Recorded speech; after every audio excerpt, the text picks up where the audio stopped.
Hey there, it's CJ Willie and I'm cracking a pack today. So, what pack do I have to crack?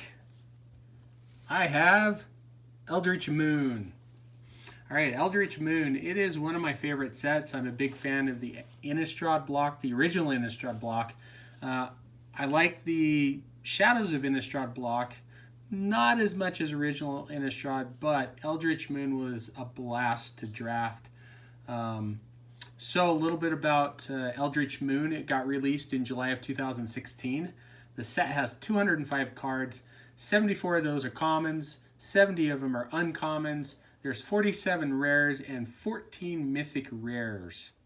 Part of the set has a little bit of an Eldrazi theme. I don't know what I feel about that. I was more of a bigger fan of the traditional Innistrad, like monsters and humans. With Eldritch Moon, getting the Eldrazi, it was okay. I think it took a little bit away from the block. I know that Wizards is going to return to Innistrad. Not sure when. When they do return, I really hope that they stick to the monsters versus human theme. In Eldritch Moon, there are quite a few value cards. Out of the 14 mythics, there are at least half of them, so 7 of the 14 mythics that have a value of $5 or greater. When it comes to uncommons and commons, there aren't too many. Nebelgast Herald is on the rise, and that's mainly because of the Bant Spirits deck that is what's being played in the pros and all the Magic grinders. My viewpoint on this pack and the cards that I get out of this pack, it's going to be focused more of a casual player, if you will, kitchen, tabletop Magic.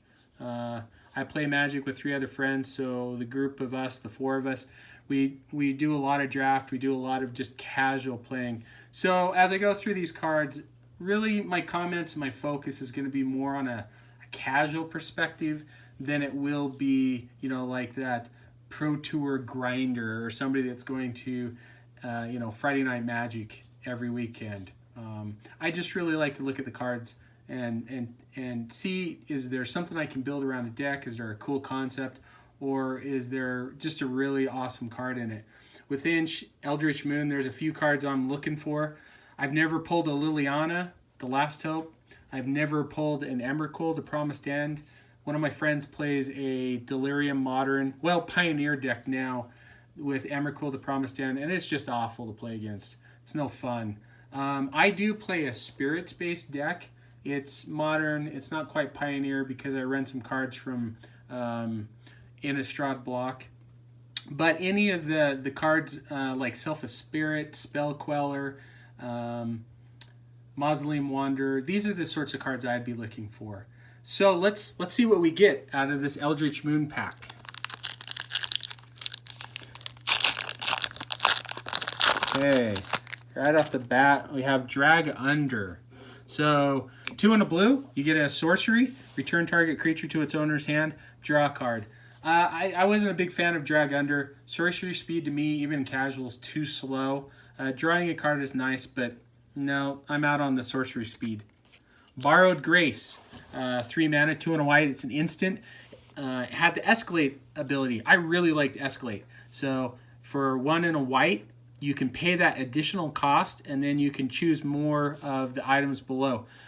So for Borrowed Grace, if you cast it just without Escalate, you either choose creatures you control get +2/+0 until end of turn, or creatures you control get +0/+2 until end of turn.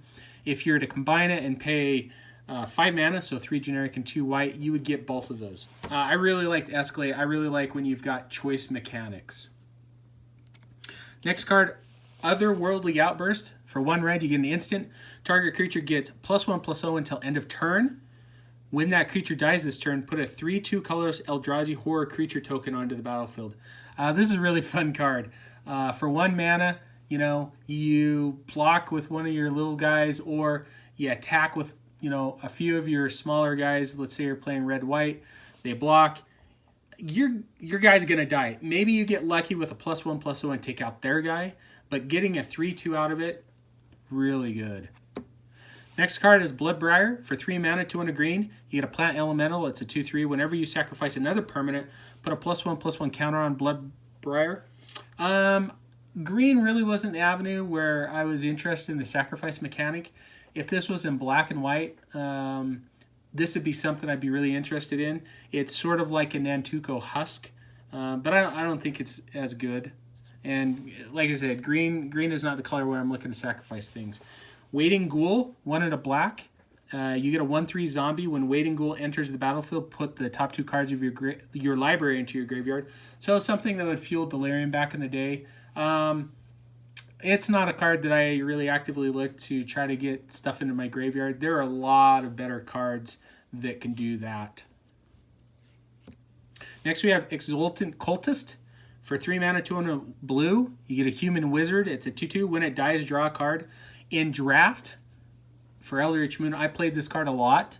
And, you know, it's a great card. For the most part, it was trading. When it was trading, it was dying, and then I draw a card. Stensia Innkeeper. For 4 mana, you get a 3/3 Vampire. So 3 and a red. When Stensia Innkeeper enters the battlefield, tap target land an opponent controls. That land doesn't untap during its controller's next untapped step. I don't think this is worth it. 4 mana to get a 3/3 to just lock down one of your opponent's lands. Just don't have any interest in that. Ironclad Slayer. For 3 mana, 2 and a white, you get a 3/2 Human Warrior.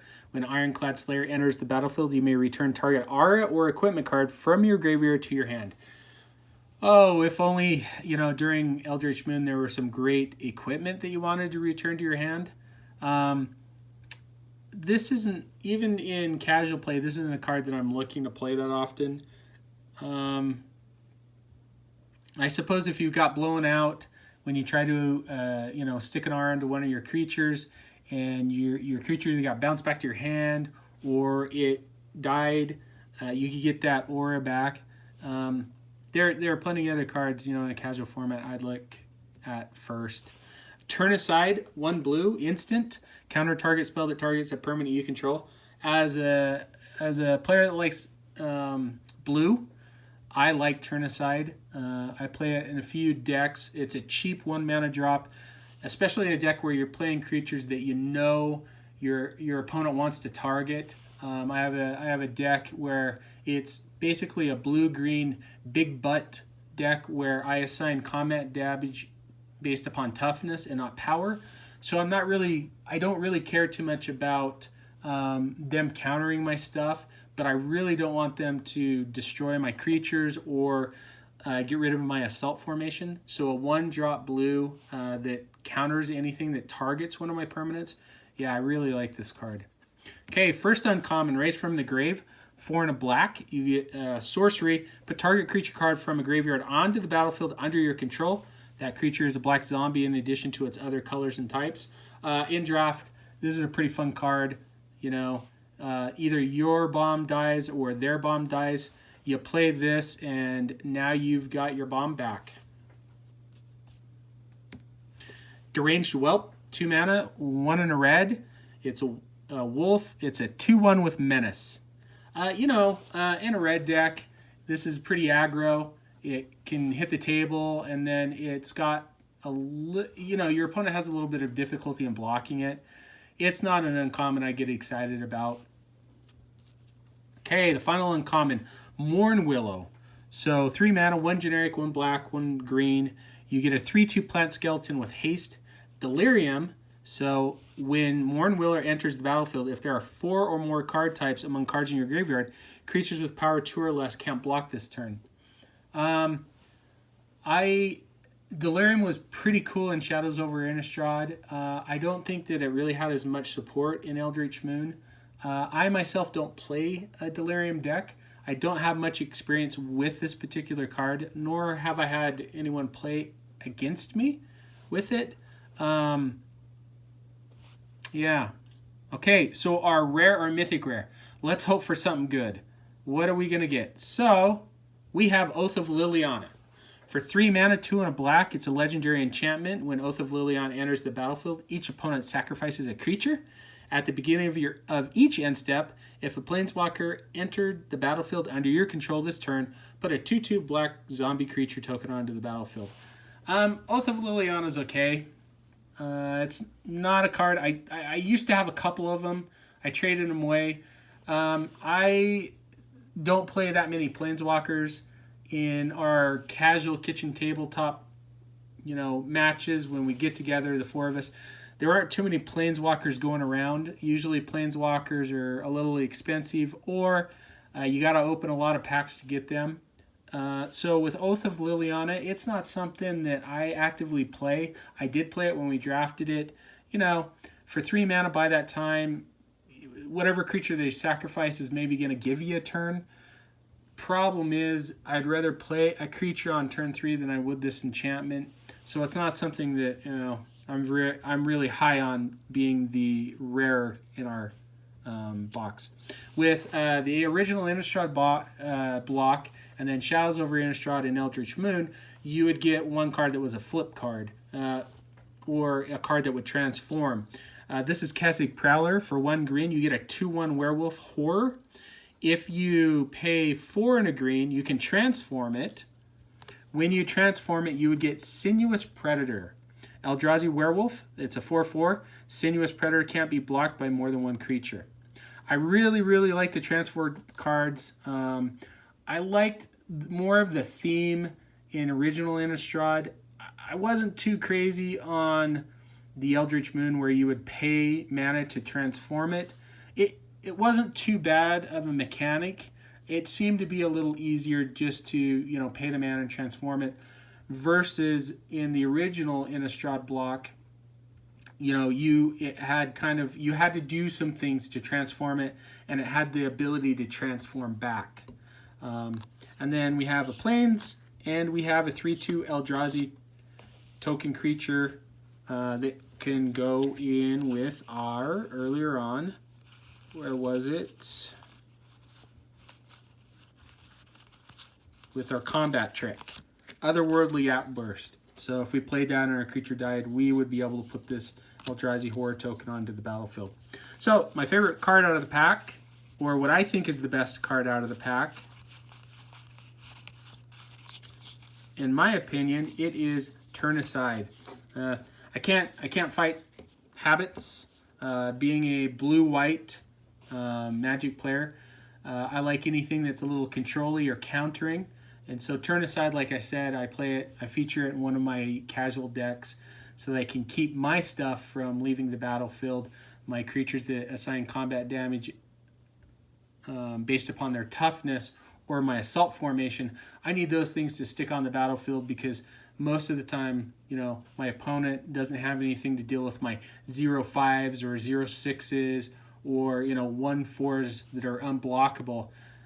They don't have anything to deal with it because I'm going to be dealing 5-6 damage, and then on their combat, they're going to be trying to get through something that's virtually a 5/5 or a 6/6. Okay, hope you enjoyed the video. If you did, please like it and subscribe and share. Until next time, when I'm going to be cracking another pack. Later, most best.